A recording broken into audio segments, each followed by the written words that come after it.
नमस्कार, स्वागत है आप सभी का। 2016 में एक भर्ती प्रक्रिया संपन्न होती है प्राथमिक शिक्षकों की। 12,460 शिक्षक भर्ती। और इसमें शिक्षकों ने जो आज चयनित हैं उन लोगों की ये मन्नत थी कि जैसे ही हम लोगों की नियुक्ति भर्ती हो जाती है तो उसके बाद हम हर साल जो है सुंदरकांड का पाठ करेंगे। लेकिन अभी तक जो है 12,460 शिक्षक भर्ती का मामला कोर्ट में है और वे अभ्यर्थी कोर्ट गए थे जिनका चयन नहीं हो पाया था, जिनकी नियुक्ति नहीं हो पाई थी। कुल ऐसे 25 जिले थे जहां पर 24 जिले थे जहां पर एक भी पद खाली नहीं थे। शून्य जनपद का मामला था। इन अभ्यर्थियों को बाकी जिलों में आवेदन करने की छूट थी। 16 मार्च 2017 को पहली काउंसलिंग हुई, फिर समीक्षा के नाम पर सरकार ने भर्ती पर रोक लगा दी। 16 अप्रैल 2018 को सीएम ने भर्ती शुरू की अनुमति दी थी। 5,948 चयनितों का नियुक्ति पत्र फंसा हुआ है। तो सीटें इनके पास हैं, लेकिन इन अभ्यर्थियों की नियुक्ति आज तक नहीं हो सकी। भर्तियों के निस्तारण की कामना की गई। इसके बाद देखिए, आज पीसीएस प्रारंभिक परीक्षा है और पेपर शुरू होने से पहले प्रारंभिक परीक्षा से पहले ही पदों की संख्या भी बढ़ गई है। आप यहां पर देख सकते हैं नायब तहसीलदार और एक्साइज इंस्पेक्टर के 50-50 पद बढ़ाए गए हैं। पिछली बार वाले में पदों की संख्या कम थी। तो लोक सेवा आयोग की प्रारंभिक परीक्षा रविवार को यानी आज है और यह परीक्षा विभिन्न जिलों में बनाए गए 1303 केंद्रों पर संपन्न कराई जाएगी। तो आप में से जिनका भी एग्ज़ाम है आज, आप सभी को हमारे तरफ से शुभकामनाएं। हालांकि आप तो एग्ज़ाम सेंटर पे पहुंच चुके होंगे जिनका भी एग्ज़ाम होगा। इसी तरह से जिनका आरआरबी एनटीपीसी में सीबीटी 2 एग्ज़ाम लगा होगा लेवल 2, 3 और 5 के लिए, तो 15 से 17 जून के बीच में एग्ज़ाम होना है। तो अब आपके एडमिट कार्ड जो है डाउनलोड होने स्टार्ट हो चुके हैं। आरआरबी का दावा है कि अभ्यर्थियों को कोई दिक्कत न हो, इस वजह से आरआरबी प्रयागराज के अधीन सीबीटी 1 के सफल अभ्यर्थियों को परीक्षा केंद्र अधिकतम 500 किलोमीटर के दायरे में आने वाले शहरों में बनाए गए हैं। इसके अलावा देखेंगे और भी सुविधाएं दी जा रही हैं, ट्रेन चलाई जा रही हैं ताकि किसी को दिक्कत ना हो, लेकिन सेंटर जो है दूर दूर हैं काफ़ी। इसके बाद देखेंगे टीजीटी पीजीटी का विज्ञापन जारी होने के बाद से एक तरफ चाहे बायोलॉजी की बात कर ले पद कम है, या फिर ओवरऑल जो है पदों की संख्या 27,000 के लिए लगातार जो है यहाँ पर प्रयास किया जा रहा है।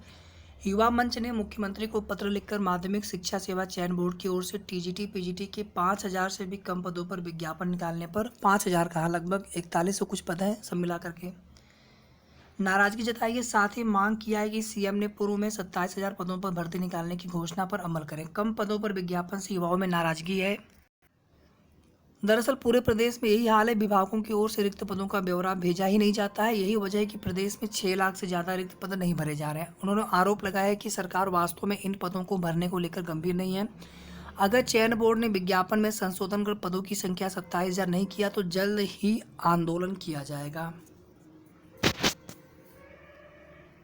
एक यहाँ पर देख लीजिए, एचपी टेट में टीजीटी की विभिन्न पदों के लिए नोटिफिकेशन जारी हुआ है और इसमें जो है आवेदन करने के लिए किसी भी मान्यता प्राप्त विश्वविद्यालय से कम 50% अंकों के साथ senior secondary BA BSc BCom शास्त्री एमए की डिग्री और बीएड बीएलएड होना चाहिए।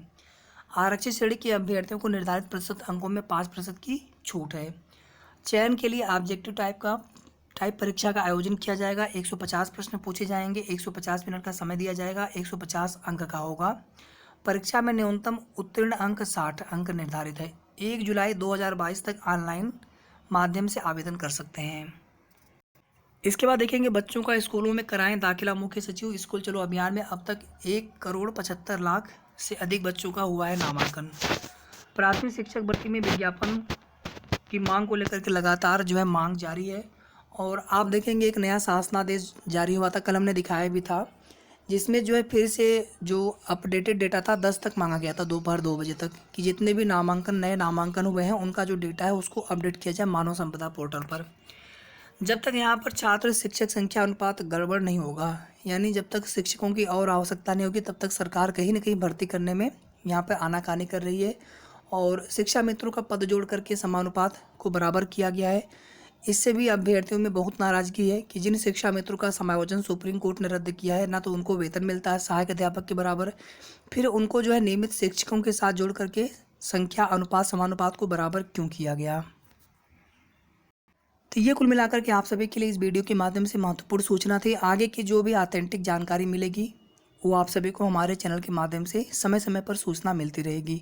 वीडियो को आप सभी प्लीज़ लाइक शेयर कर दिया करें और अगर अभी तक आपने चैनल को सब्सक्राइब ना किया तो प्लीज़ सब्सक्राइब कर लें। धन्यवाद।